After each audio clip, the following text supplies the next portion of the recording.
A single command can rewrite history. The hum of the starship's core filled the silence as Agent Lyra Kael absorbed her new directive from the shadowy Temporal Integrity Commission.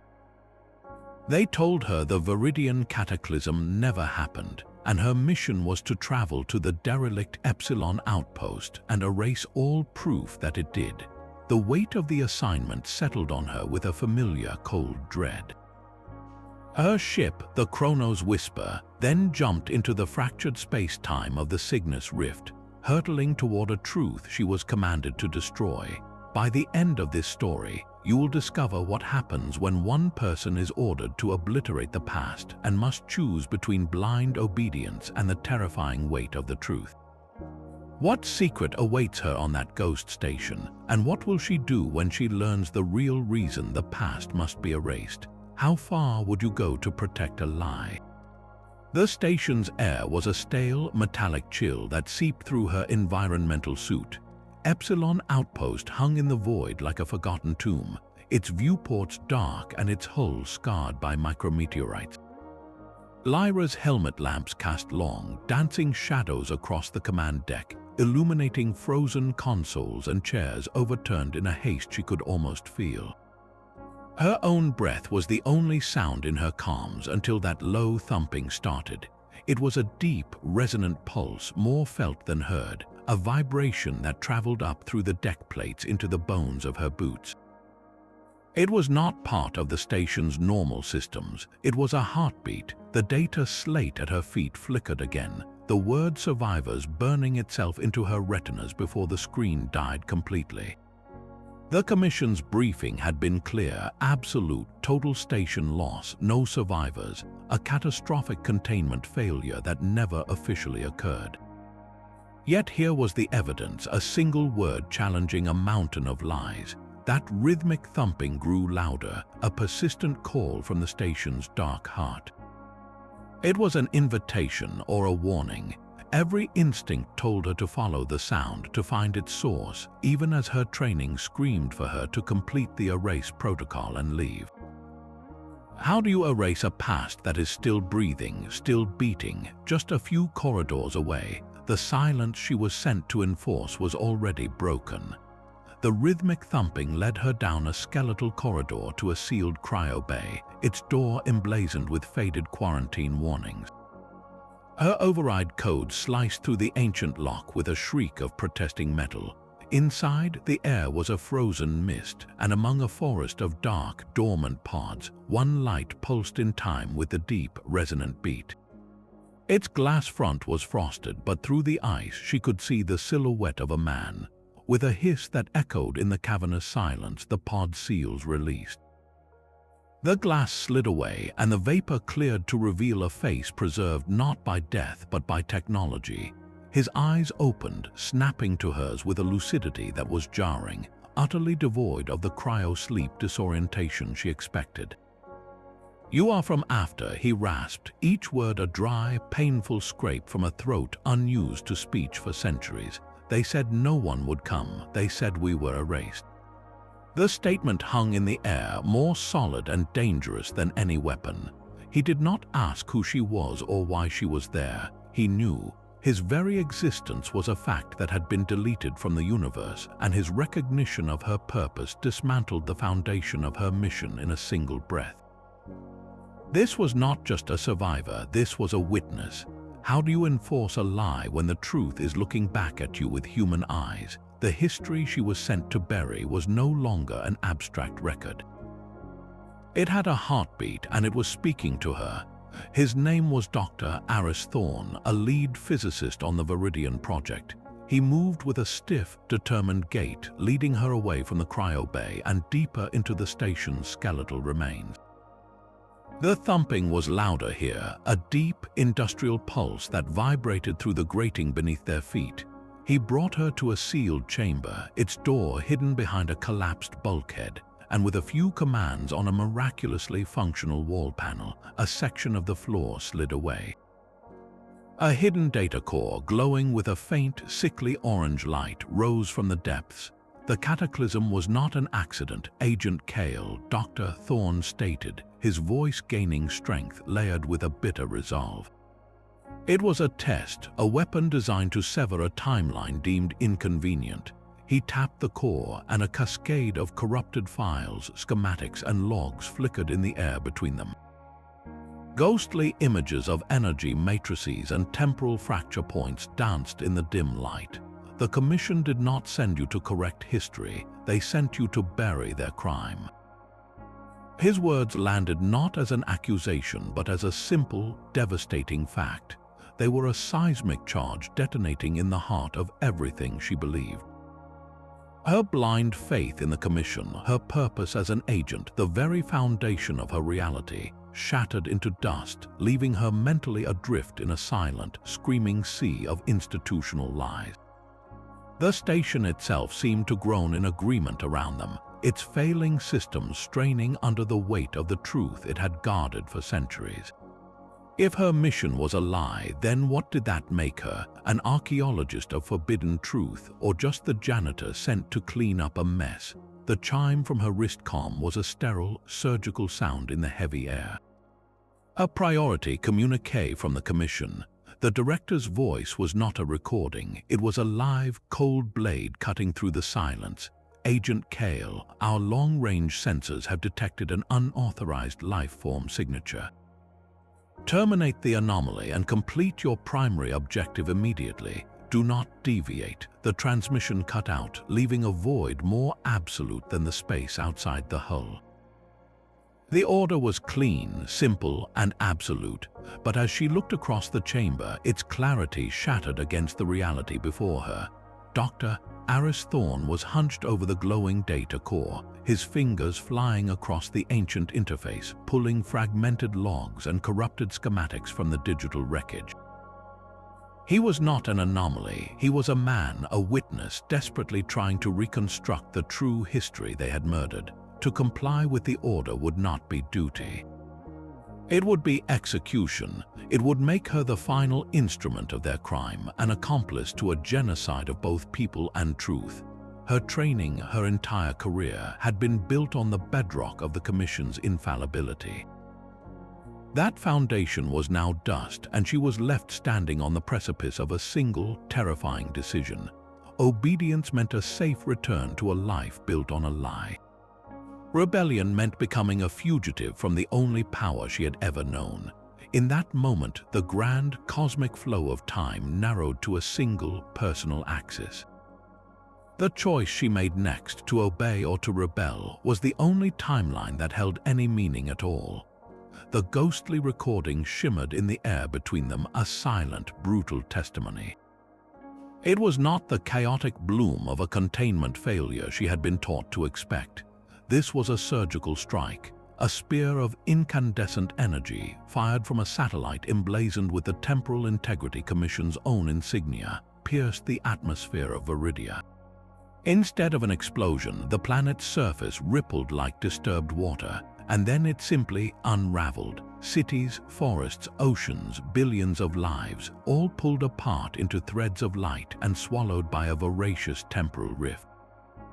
They called it the Clean Slate Protocol, Aris whispered, his voice hollow as he pointed a trembling finger at the Commission logo on the rift generator in the recording.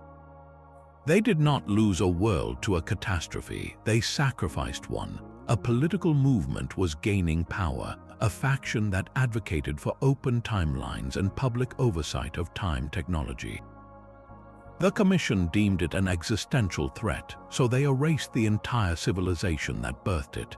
The visual log flickered and died, but the horror it depicted was now seared permanently into Lyra's mind. Every lesson, every briefing, every ounce of her pride in being a guardian of history curdled into ash. Her mission was not about preserving the integrity of time. It was about being the cleanup crew for the greatest crime in human history. The erase command in her possession was not a tool of order. It was the final nail in the coffin, a guarantee that this atrocity would never be questioned. To complete her objective now would make her more than complicit.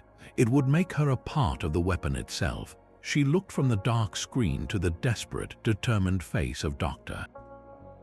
Thorn, the last living piece of a world that had been murdered for convenience. The path of obedience was a well-lit corridor leading back to a life of purposeful lies. The path of rebellion was a dark, terrifying chasm, but as the ghost of Veridia faded from the air, she knew there was no choice left to make. The mission was over. Something else had begun. The shriek of the proximity alarm was a physical blow in the oppressive quiet. The entire station groaned, a deep, metallic protest as magnetic clamps seized the hull with a sound of finality. Lyra's wrist comm crackled to life, and the voice that came through was a ghost from her own past, smooth as polished stone and just as cold. "Lyra, stand down. I am here to clean up your mess, Jax." Her stomach turned to ice. Of all the operatives they could have sent, they sent her former mentor, the man who had taught her everything about loyalty, protocol, and the cold calculus of necessary actions. His presence here was the Commission's ultimate condemnation. They knew she had discovered the truth, and they knew she had hesitated. His mission was no longer just about erasing a dead world's echo. It was about erasing the agent who had heard it speak. The hunter had arrived, and he knew his prey intimately. Every trick she might use, every hiding place she might seek, he had once shown her. How do you run from a shadow that helped shape your own? The sterile, ordered universe of the Commission was gone, replaced by the dark, twisting maze of the Outpost, a trap closing with Jax as its perfect, predatory center. "He won't just kill us, Lyra," Aris said, his voice strained as he slammed the manual override to seal a heavy bulkhead. "He will scorch this station from the timeline itself. There will be no record, no memory." The words hung in the air, a final, chilling confirmation of the Commission's method. Total erasure. Lyra looked from the sealed door back to the physicist, her own resolve crystallizing in the face of that absolute nothingness. "Then we give him a record he can't erase." She unclipped the plasma cutter from her hip and pressed it into his hand. Its weight was a tangible promise of action. "We get to the core and broadcast the truth on every frequency before he can stop us." Their pact was sealed not with words, but with the shared, grim resolve of those who have nothing left to lose. They were no longer just a renegade agent and a ghost from the past. They were a spark, and their only chance was to ignite before the coming storm could snuff them out. The station's core was a fortress of tangled conduits and flickering energy relays. A labyrinth they had to navigate against an enemy who knew its layout as well as they did. Every shadow could conceal Jax, every footfall could be an echo of his. How do you fight a ghost with the power to unmake you from existence itself? You fight with the one thing they tried to destroy. You fight with the truth. Their only hope was to launch that truth into the universe like a message in a bottle, cast into an infinite, uncaring sea, praying that someone, somewhere, would find it before the tide of lies washed it away forever. Phase rifles whined as Jax and his enforcers breached the archive deck, their armored forms silhouetted against the chaotic glow of flickering holograms.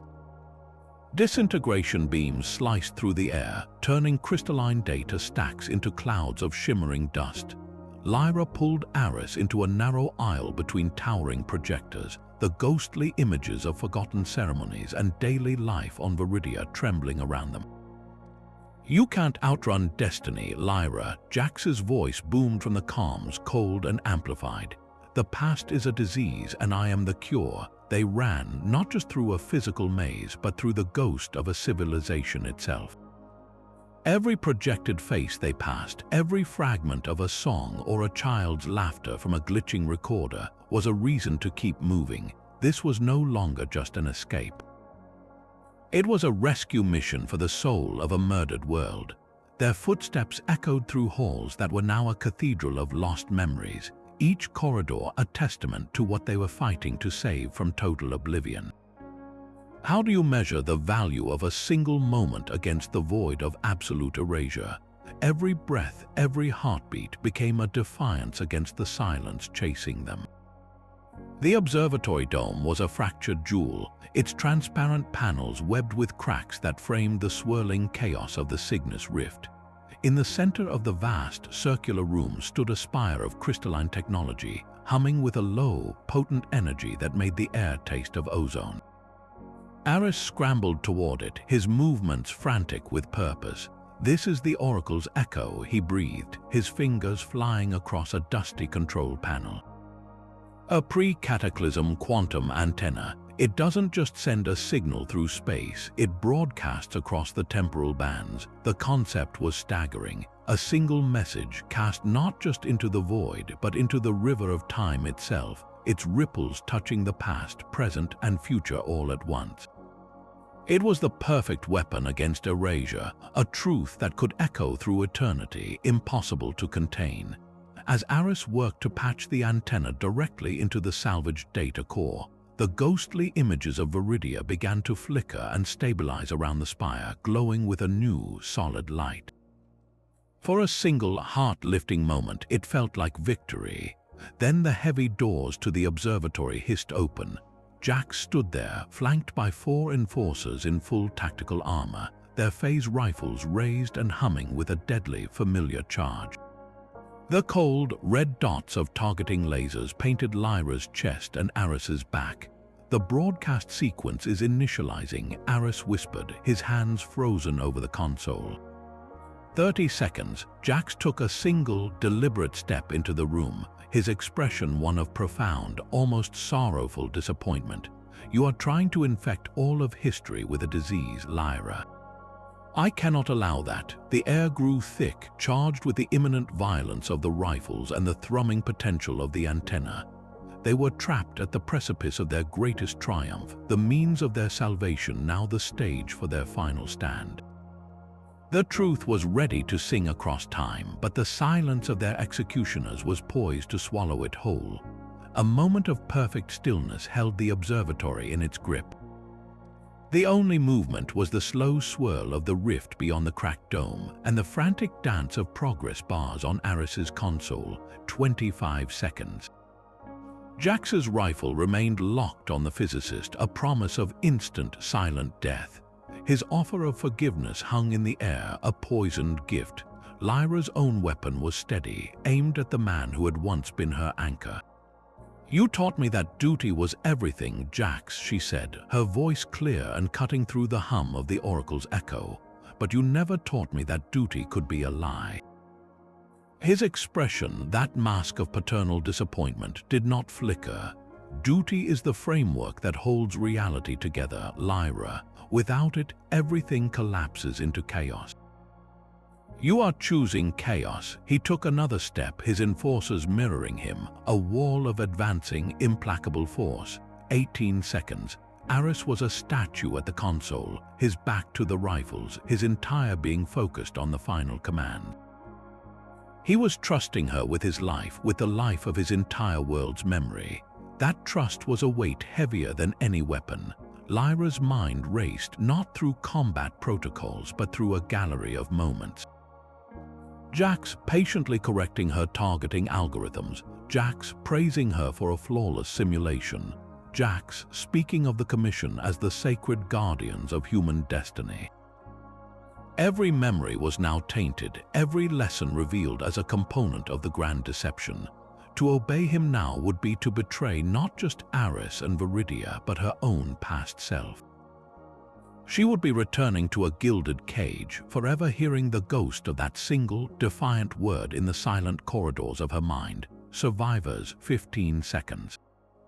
The standoff was a fracture in their shared history, a point from which there was no return for either of them. Her finger rested on the trigger of her own phase pistol. She could shoot, she could try to take down Jax, a near-impossible feat against his armor and reflexes. But that would trigger a firefight that would almost certainly kill Aris and likely destroy the antenna. Or she could do the one thing he would never, ever expect. She shifted her aim not at Jax, but at the base of the crystalline spire itself. The move was so illogical, so counter to her objective, that it made Jax hesitate for a fraction of a second. "What are you doing?" His voice lost its smooth polish, edged with genuine confusion.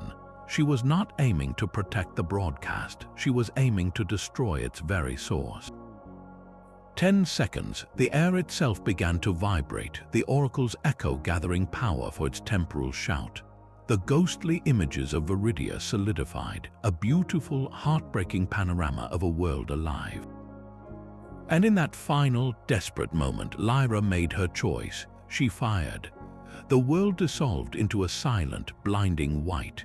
Jack's command to fire was swallowed by the roar of raw power as Aris became a conduit, his body a sacrifice to complete the circuit. His final words, "The truth is the only thing that matters," were not a shout of defiance but a statement of pure fact, etched into the air by his own dissolution. The energy surge did not explode outward, it imploded, consuming him in a flash of absolute light that left no trace, not even ash. When the glare receded, the observatory was a scene of stunned chaos. The Enforcer's rifles were dark, their power cells fried. Jack's was on one knee, his armor smoking, but the Oracle's echo was alive, thrumming with a victorious, rising hum. A single, brilliant thread of energy, visible to the naked eye, lanced upward from the spire, piercing the fractured dome and spearing out into the swirling colors of the Cygnus Rift. The broadcast was active, the truth was climbing, a ghost screaming into the void, and the only cost was everything. Lyra stood alone in the sudden silence, the phantom heat of the energy wave still warm on her face. The man who had entrusted her with his world's memory was gone, not just killed but unmade, his very atoms woven into the signal that now carried his people's story. He had not just given his life, he had become the message. The weight of that sacrifice was a physical pressure on her soul, a debt that could never be repaid, only honored. The immediate threat was neutralized, but the victory felt hollow, a cavernous space inside her that echoed with the memory of his final, determined shove. He had saved the truth, and he had saved her, but in doing so, he had left her completely alone to face what came next. The signal was climbing, but Jax was still here, and his mission was now more critical than ever. With the broadcast unleashed, his objective would shift from prevention to containment. He would have to silence the signal, and he would have to silence the only living witness to Aris's sacrifice. The fight was no longer for a future possibility. It was for a truth already born, a fragile newborn star in the cosmos that she now had to protect with her life. Jack's question hung in the air, thick with the ozone of discharged energy and the dust of collapsing certainty. He was not just asking about Aris, he was asking about the very foundation of her choice, the value of a truth against the cost of a life. Lyra's fingers closed around the warm, humming data core, the last physical remnant of a world and a man now woven into light. He died for the future. Something you are willing to erase. Her reply was not an argument but a declaration of a new reality, one where his definition of duty was obsolete. She did not raise her weapon. To shoot him now would be to validate his world of violent solutions. Instead, she turned her back, a gesture more devastating than any attack. She left him there on his knees, surrounded by the ghosts he had failed to silence, his ideological armor shattered. The station groaned in a long, terminal sigh, a chorus of twisting metal and shearing conduits. The Oracle's echo had done more than broadcast a signal. It had broken the outpost's fragile spine, destabilizing the ancient reactors that had sustained its lonely vigil. The floor shuddered, and a deep crack raced up the observatory wall, stars winking through the new tear in the station's skin.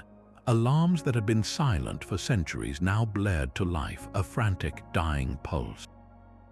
Lyra ran, not with the clean purpose of an agent, but with the desperate survival instinct of a fugitive.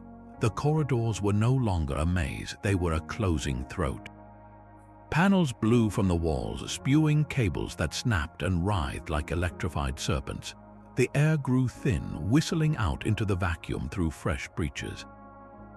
Every step was a race against the station's final structural scream. She was not just escaping Jax, she was escaping the tomb he had tried to make of this place, carrying the one piece of Veridia that could still be held in a human hand. The data core was warm against her chest, a tiny, defiant ember in the encroaching cold. How do you measure a single life against the echo of a billion? The question had no answer, only a consequence, and she was now living it, running through the dying body of the past with the future clutched tightly in her grasp. The path back to the Chronos Whisper was a blur of emergency lights and decompression warnings. The station's voice was a chilling counterpoint to the chaos. Core containment failing, total structural collapse in 5 minutes. The calm, synthetic tone made the announcement more terrifying, a death sentence delivered with perfect composure. Every shudder of the deck, every scream of tearing metal was just a footnote to that final countdown. Lyra ran, her boots skidding on buckled grating, the warm hum of the data core pressed against her chest, a constant reminder of her cargo. It was no longer just a collection of files. It was a testament, the last will and testament of a world and the man who had become its final word. She was the soul bearer, the only living soul who knew its weight, and the dying station around her seemed intent on scrubbing her from existence to complete the erasure it had begun centuries ago. Conduits exploded in showers of sparks, and sections of the ceiling crashed down behind her, each collapse a hammer blow of finality. The path to her ship, the Chronos Whisper, was a race through a collapsing lung, the air growing thin and cold as the outpost gasped its last. Every second was a negotiation with oblivion, a desperate gamble that her small, personal vessel could outrun the gravitational pull of this monumental death. Could a single ship carrying a single truth escape the void left by a world's unmaking? The station's final act was to try and swallow the story whole, and she was the only thing standing in its way. The cockpit hatch hissed shut, sealing her in a fragile pocket of pressurized air and sanity as the world outside tore itself apart. She slammed her palm against the ignition, and the Chronos Whisper's engines roared to life, throwing her back into the pilot's seat. Through the viewport, the docking clamps were shearing away, explosive bolts firing in a frantic, silent staccato. Then the stars shifted and her small ship shot forward, a minnow fleeing the mouth of a dying leviathan. A final glance at the rear display showed the Epsilon Outpost not just breaking but blooming. It unfolded in a silent, terrifyingly beautiful detonation of white-hot plasma and shredded metal, a final funeral pyre for the ghosts it had housed. And there, a stark black silhouette against the expanding fireball, was the Judgment, Jack's ship, also pushing clear of the inferno. The physical evidence was gone, vaporized into cosmic dust. The past had been physically erased, just as the Commission had always intended, but the Commission had failed. The truth was no longer trapped in that tomb. It was here, in the hum of her ship's drive, in the warm data core secured in the co-pilot's chair, and in the signal now echoing through the temporal bands. She had escaped with the one thing they could not allow to exist, and the hunter was still out there, his mission now simplified to a single, terrible objective. The silence of the cockpit was a new kind of pressure, a vacuum waiting to be filled not with the sounds of a dying station, but with the relentless pursuit to come. She was no longer an agent on a mission. She was a fugitive carrying a live bomb of truth, and the entire ordered universe of the Temporal Integrity Commission would now be bent on her capture. Every star ahead was a potential hiding place, and every shadow behind her held the shape of the Judgment. The chase had not ended with the outpost's destruction. It had only just begun, a deadly game of cat and mouse played across the infinite chessboard of deep space. A soft, insistent chime pulled her gaze to the main console. The Chronos Whisper's communication array was alight with activity, a frantic dance of data streams she had never seen before. The broadcast had worked. Subspace channels, normally reserved for sterile official bulletins, were flooded with ghostly images of Veridian cityscapes. Civilian news nets, hungry for sensation, were amplifying corrupted audio logs of the Cataclysm. the screams of a world echoing through living rooms across the settled systems. Even on encrypted military frequencies, the data had infiltrated like a digital virus, scattering fragments of the Commission's crime into secure servers where they were never meant to be. The truth was no longer a secret, it was a contagion, and she had been its patient zero. In the midst of this beautiful, terrifying chaos, a new message window materialized on her screen, its origin encrypted with a sophistication that dwarfed even the Commission's protocols. It held only 7 words: "The echo is heard. Find us at the nexus of memory." The message dissolved as quickly as it appeared, leaving no trace for anyone who might be monitoring her. But its meaning was seared into her mind. She was not a lone fugitive screaming into a void. Someone had been listening. Someone had been waiting. The weight of her solitude, a crushing pressure since Aris' sacrifice, fractured. In its place was a terrifying, electrifying new reality. She was no longer just a carrier of a dangerous truth. She had become a beacon, and a resistance she never knew existed was now signaling back through the static. The hunt was far from over, but the nature of the game had changed entirely. She was no longer just prey. She was a potential recruit, a symbol, and the key to a war she had only just discovered was being fought in the shadows of history itself. What was the nexus of memory, and who were these people who heard the echoes of murdered worlds? The bounty notification flashed across her console, a stark, official declaration from the very organization she had once called home. Agent Lyra Kael was now a Class 1 fugitive, a traitor to the Temporal Integrity Commission, with a price on her head so vast it could purchase a small moon. Her service record, her identity, her entire existence was scrubbed from the public archives in an instant. She had become a ghost, just like the world she now carried. The coordinates to the nexus of memory glowed on her nav screen, a single point of hope in a suddenly hostile universe. With a deep, steadying breath, she wrapped her hands around the control yoke and pushed the jump drive to its limit. The stars outside the viewport stretched into blinding lines of light as the Chronos Whisper hurled itself into the fractured void between moments. Her old mission was dead, its corpse left in the dust of the Epsilon Outpost. A new purpose was being born in the hum of the hyperdrive, a directive not of erasure but of revelation. She was no longer a keeper of silent tombs. She was now an archivist of a forbidden truth, and her destination was the one place in the cosmos where that truth might be forged into a weapon.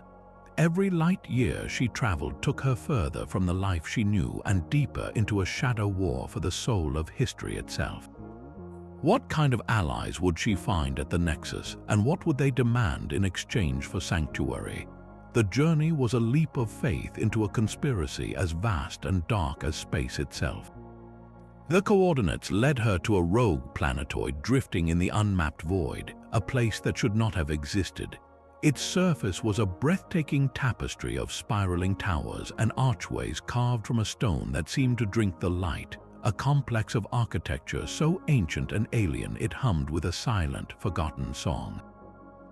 This was not a military base. She was met by a quiet, solemn gathering of men and women in simple, functional clothes, their faces etched not with the harshness of soldiers, but with the profound weight of scholars who had seen too much.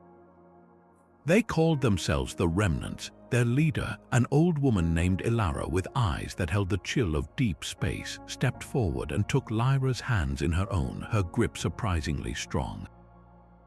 "We have waited for a sign, Agent Kael," she said, her voice a soft rustle. "The broadcast was that sign. You have not just revealed a truth, you have ignited a fire." Lyra led her deep into the heart of the ruins, to a vast circular chamber whose walls were not stone but living crystal. Inside these crystalline data stores, light pulsed in slow, rhythmic patterns, each glow a captured memory, a preserved history. "This is the archive of the unwritten," Lyra said, gesturing to the walls, "and here is the true scale of the Commission's crime." A star map shimmered into existence in the chamber's center, a tapestry of the known galaxy. Lyra pointed, and one star system after another winked out. each disappearance marked not with the chaotic bloom of a natural disaster, but with the clean, surgical signature of the Clean Slate Protocol. The Veridian Cataclysm was not the first, Lyra explained, her voice steady and grim. There was the Kalos Imperium, a race for developing a technology that challenged the Commission's monopoly on time. The Seraphim Choir, a culture of telepathic philosophers, silenced for envisioning a collective consciousness that bypassed their authority. They are not preserving history. They are pruning the timeline, shaping a universe to their design, cutting away any branch that grows too independently, too creatively, or too freely. You, Lyra, were their gardener. Your entire career was spent cutting away the unwanted branches. The statement landed with the force of a physical blow, but it did not shatter her. The grief and guilt she had carried from the outpost, the crushing weight of Aris's sacrifice, did not vanish. Instead, it was forged in the heat of this new, horrifying truth. It transformed. The nebulous shame crystallized into a sharp, burning purpose. She looked at the star map, at the dozens of ghost systems, each a monument to a lie she might have once been sent to enforce. Her hands, which had once held an erase command with such certainty, now felt empty. They needed to hold something else. They needed to build. The fire Lyra spoke of was no longer just an abstract idea. It was a forge, and she was standing within its flames, ready to be remade. How many more gardens were there left to prune, and how many gardeners were still out there, unaware they were holding shears instead of shields? The answer was a call to action, and for the first time since her world had fractured, Lyra knew exactly which side of the war she was on. The judgment ripped through the void at the edge of the system, its dark hull a familiar omen of death. But it was not alone. From the swirling distortions of warp space, an entire Commission fleet materialized, a silent, glittering armada of destruction. At its heart was the Eterna, a command ship so colossal its silhouette blotted out the stars, a mobile fortress built for absolute judgment. Jack's voice, stripped of all paternal pretense and laced with cold, mechanical triumph, flooded every channel, a universal ultimatum that left no room for negotiation. Surrender the fugitive Lyra Kael and the terrorist Data, or the nexus of memory will be scoured from existence. The words echoed through the crystalline halls of the sanctuary, turning a haven of remembrance into a prison under siege. The Remnant's hidden refuge, a place built to safeguard the whispers of lost worlds, was now the stage for a final, brutal battle for the soul of history itself. How do you fight a war against an enemy who can simply decide you never existed? The Eterna's forward batteries began to glow with a cold, blue light, a silent promise of the oblivion to come. The Remnants were not warriors, but their minds were weapons. They moved through the ancient ruins with a quiet purpose, their hands coaxing dormant systems back to life. The planetoid itself responded, its spiraling towers pulsing with a soft, internal light as alien conduits hummed with awakened power. Lyra stood before a console that seemed grown from crystal and shadow, her fingers tracing patterns in the light. "We cannot fight them with force," she stated, her voice echoing in the vast chamber, "but we can fight them with time. They will bring obliteration. We will offer them a moment." A single, endless moment. Around them, temporal shield generators flared to life, weaving a protective barrier not of energy, but of distorted chronology. A bubble where seconds stretched into hours and missiles might age into dust before they ever found their mark.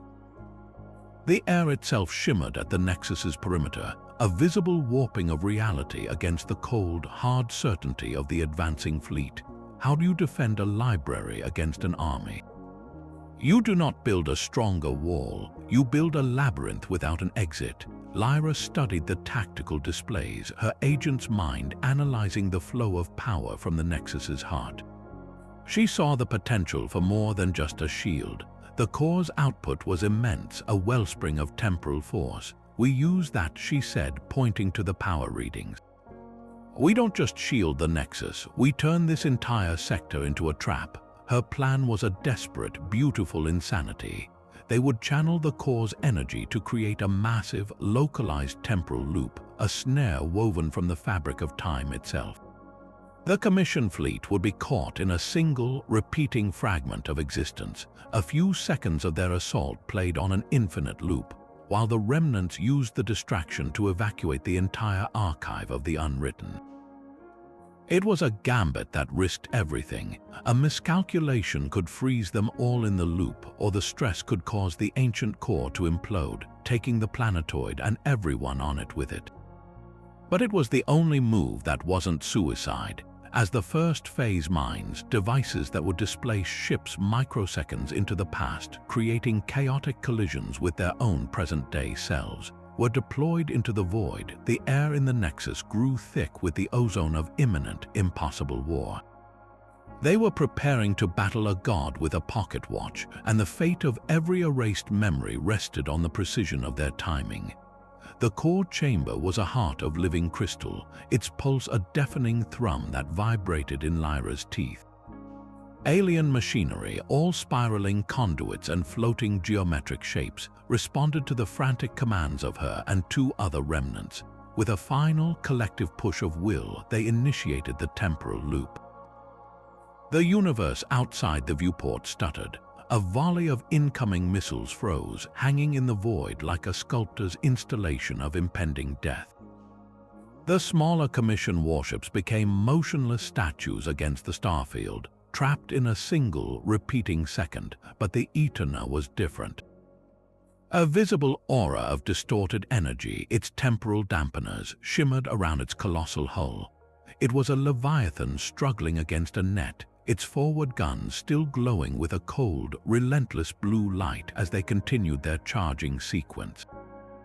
The loop was holding, but it was a fragile, straining thing, and the Eterna was the flaw in its fabric. Jack's flagship was not frozen.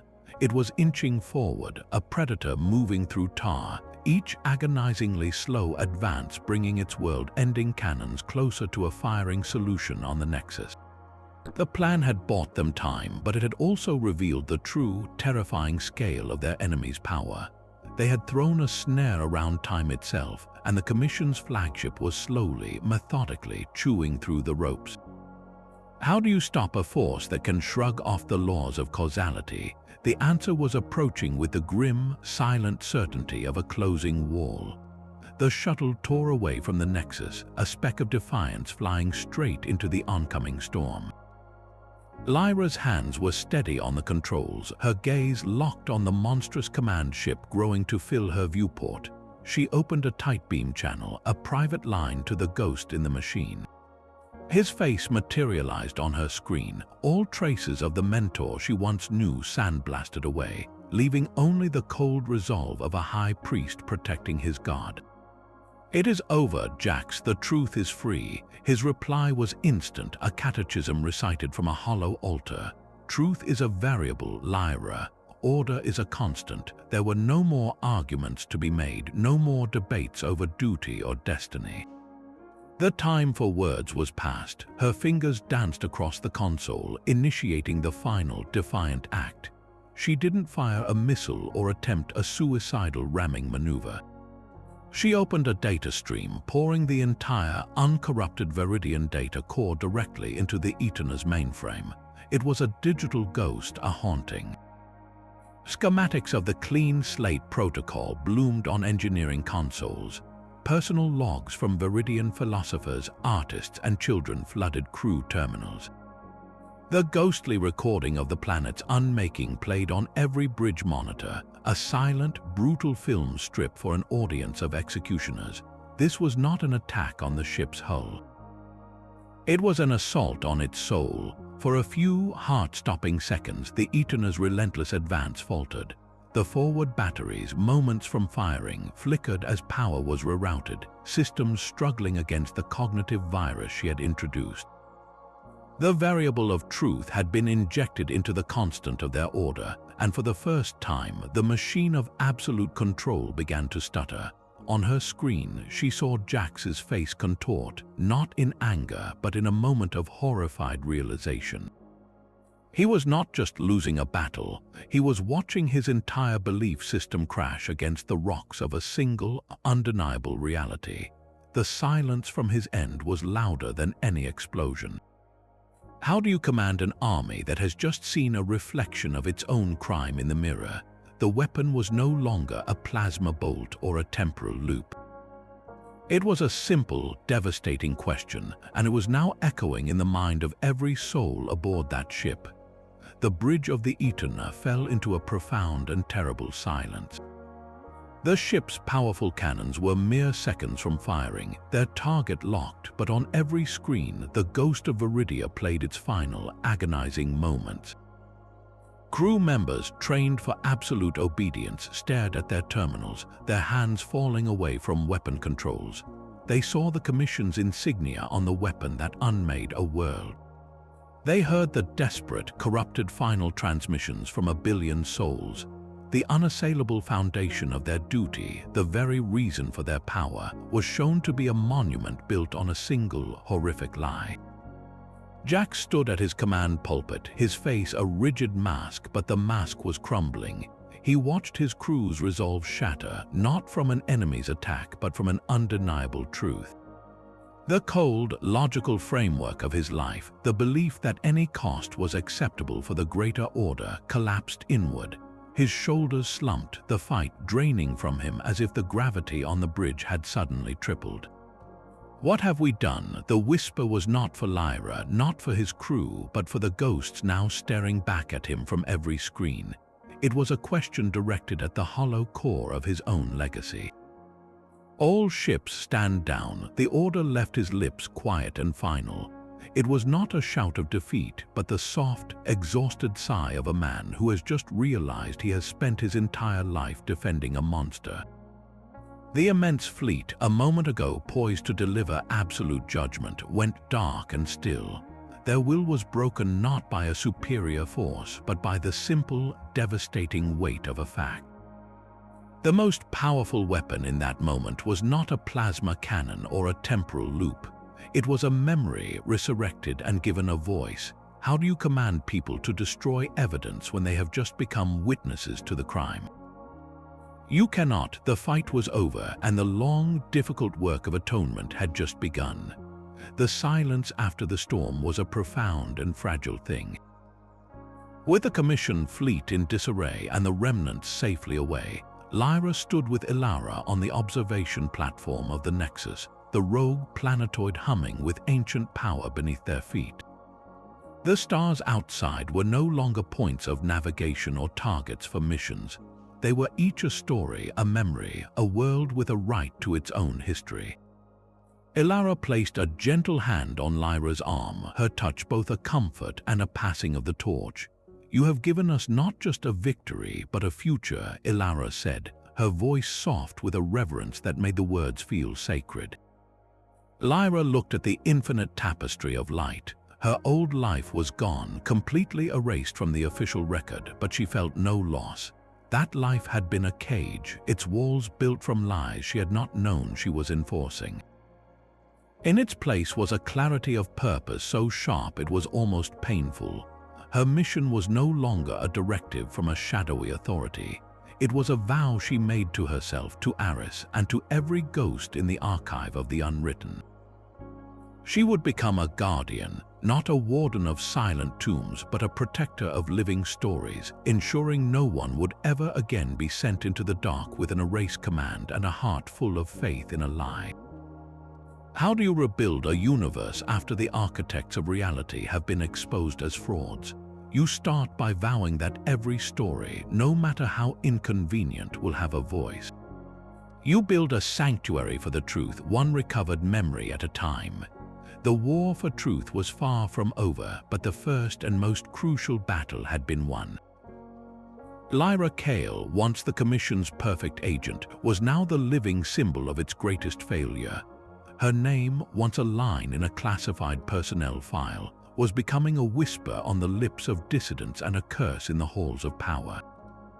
She had been sent into the dark with a single, simple command to erase the past, but in defying that order she had ensured its echo would resonate through the ages. The Veridian Cataclysm was no longer a suppressed file. It was a permanent scar on the timeline, a warning to all who would seek to control the river of history by damming its tributaries. Some scars are not wounds to be hidden, but reminders of a pain that must never be repeated. In the cockpit of the Chronos Whisper, Lyra input a new set of coordinates, a destination known only to her and the remnants. The ship hummed around her, no longer a tool of a clandestine ministry but a vessel for a new kind of mission. It was not an eraser sent to clean up inconvenient truths.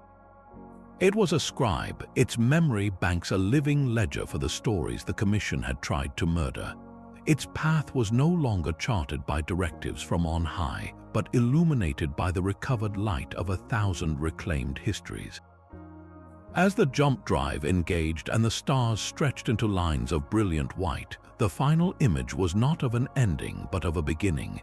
A single ship carrying a single guardian leaped into the deep black, its trajectory a promise that from that day forward every story would have its chance to be heard.